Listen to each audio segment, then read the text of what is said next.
मुजफ्फरपुर के प्रसाद अस्पताल में भीषण आग लगी। आईसीयू में धुआं भरने से 3 मरीजों की मौत, 20 से ज्यादा का रेस्क्यू। घटना की सूचना मिलते अग्निशमन विभाग के करीब 1 दर्जन गाड़ियां मौके पर पहुंची। राहत बचाव अभियान शुरू किया गया।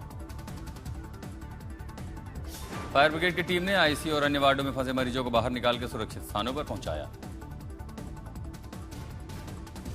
मौके पर मौजूद मरीजों के परिजनों ने अस्पताल प्रबंधन पर गंभीर आरोप लगाया। एक परिजन ने बताया कि उनके पिता आईसीयू में भर्ती थे और हादसे में उनकी मौत हो गई। फिलहाल राहत और बचाव कार्य जारी है। प्रशासन पूरे मामले की जांच में जुटा और मौतों की आधिकारिक पुष्टि का इंतजार किया जा रहा है।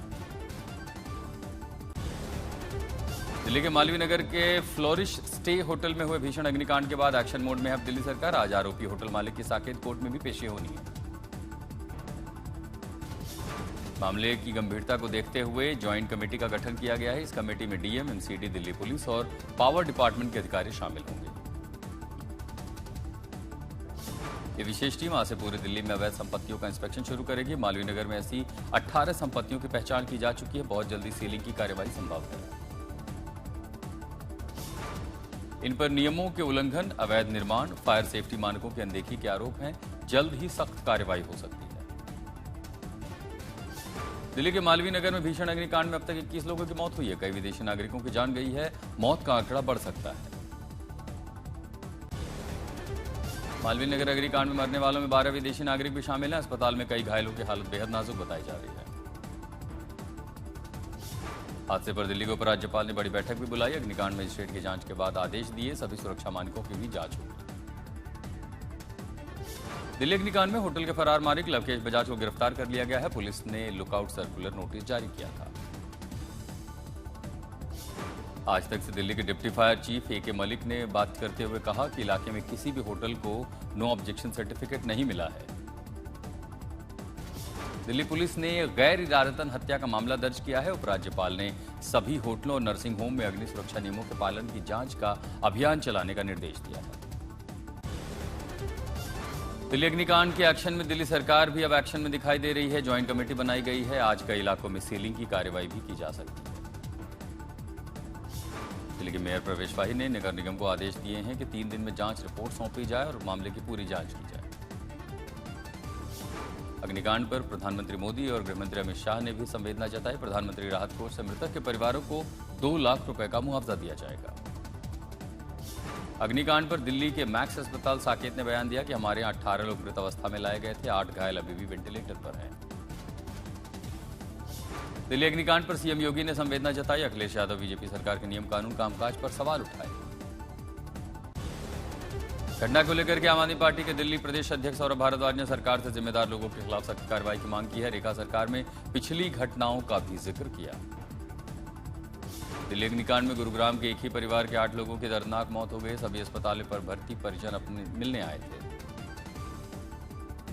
विदेशी नागरिकों की मौत पर विदेश मंत्री जयशंकर का बयान। दूतावासों के संपर्क में है विदेश मंत्रालय और सभी जरूरी मदद दी जा रही है। साल 2020 में उत्तर पूर्व दिल्ली दंगों के दौरान हुए आईबी अधिकारी अंकित शर्मा के हत्याकांड की सुनवाई अंतिम पड़ाव पर। आज कड़कड़डूमा कोर्ट में फैसला आ सकता है। लाल किला धमाके मामले की एनआईए की चार्जशीट पर आज पटियाला हाउस कोर्ट में सुनवाई होनी है। 7500 पेज की एनआईए ने चार्जशीट दाखिल की थी। कर्नाटक के नए मुख्यमंत्री डीके शिवकुमार ने पद संभालते ही कई बड़े फैसलों की घोषणा की। सबसे बड़ा फैसला बेंगलुरु की खराब सड़कों को लेकर किया गया। डीके शिवकुमार ने कहा कि आईटी हब की सड़कों को बेहतर बनाने के लिए 2000 करोड़ रुपए खर्च किए जाएंगे। छात्रों के लिए फ्री बस पास जारी करने का भी ऐलान किया गया है। इस बैठक की गांव में भारत जोड़ो यूथ क्लब बनाने का फैसला लिया गया। सरकार इसके लिए 10 लाख रुपए भी देगी। बेंगलुरु में अनधिकृत निर्माणों और नियमों का उल्लंघन कर बनी इमारतों को लेकर के बड़ा ऐलान किया गया। 2500 स्क्वायर फीट तक की संपत्तियों के लिए वन टाइम सेटलमेंट स्कीम की भी घोषणा की गई है। कर्नाटक की नई सरकार ने रोजगार को प्राथमिकता देते हुए मुख्यमंत्री ने कहा कि राज्य में जल्दी 50,000 पदों पर भर्ती प्रक्रिया शुरू कर दी जाएगी। बंगाल में ममता बनर्जी को बड़ा झटका लगा है। बागी गुट के नेता ऋतव्रता बनर्जी को स्पीकर ने नेता विपक्ष बना दिया है। नेता विपक्ष के कमरे की चाबी भी सौंपी गई। ऋतव्रता बनर्जी ने 60 टीएमसी विधायकों के साथ का दावा किया। कहा हमारा गुट असली तृणमूल कांग्रेस है। ममता बनर्जी का मार्गदर्शन लेते रहेंगे। तृणमूल कांग्रेस में खलबली पर ममता बनर्जी के घर बड़ी बैठक हुई। अभिषेक बनर्जी भी मौजूद थे। ममता के करीबी भी टीएमसी की इस मीटिंग में शामिल हुए। टीएमसी के राज्यसभा सांसद और ममता के खास डोला सेन का बयान, तृणमूल कांग्रेस का मतलब ममता और आम आदमी दीदी के साथ है। तृणमूल कांग्रेस सांसद अभिषेक बनर्जी की मुश्किलें बढ़ी हैं। उनके घर ईडी की टीम पहुंची। प्राइमरी टीचर स्कैम के मामले में 15 जून को पेश होने का समन जारी किया गया है। राष्ट्रीय आदिवासी प्रोफेशनल कॉन्क्लेव को संबोधित करते हुए राहुल गांधी ने बड़ा बयान देते हुए कहा कि देश में भयंकर आर्थिक सुनाई अब आ रही है, कोई भी नहीं रोक सकता। कांग्रेस नेता राहुल गांधी ने दावा किया कि नरेंद्र मोदी सरकार की व्यवस्थाओं पर पकड़ कमजोर पड़ रही है। उनके अनुसार 1 साल के भीतर नरेंद्र मोदी नहीं रहेंगे प्रधानमंत्री। ईंधन की बढ़ती कीमतों के बीच मोदी कैबिनेट का बड़ा फैसला, देसी और विदेशी फ्लाइट ऑपरेशन के लिए 10,000 करोड़ रुपए के फंड का ऐलान। दिल्ली में प्रदूषण पर लगाम लगाने के लिए कई स्कीम। रूस से भारत पहुंचा सुदर्शन चक्र, एयर डिफेंस सिस्टम S-400 में 34 स्क्वाड्रन शामिल हुई। राजस्थान में इसकी तैनाती हो सकती है। नवंबर में आएगी S-400 की आखिरी खेप।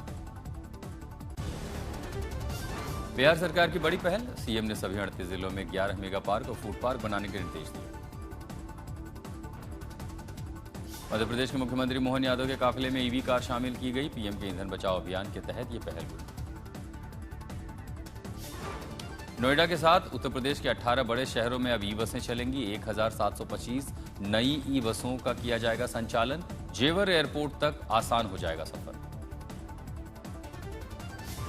उत्तर प्रदेश में सरकारी वकीलों को मिली अब सौगात। सरकारी वकीलों के मानदेय और मासिक भत्तों में 50% तक की भारी बढ़ोतरी को मंजूरी दी गई।